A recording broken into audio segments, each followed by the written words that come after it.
তিনি বলেন, কোটা বিরোধী আন্দোলন সম্পূর্ণভাবে শিক্ষার্থীদের আন্দোলন।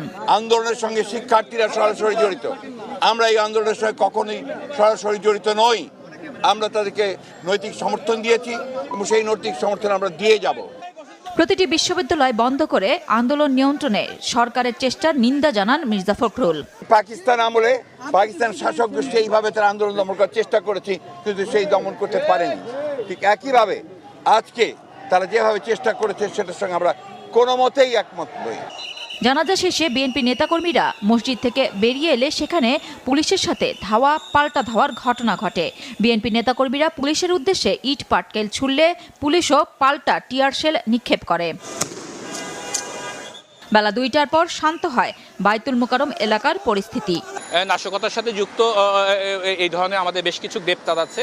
আমাদের ২জন পুলিশ সদস্য আহত হয়েছে এবং আমরা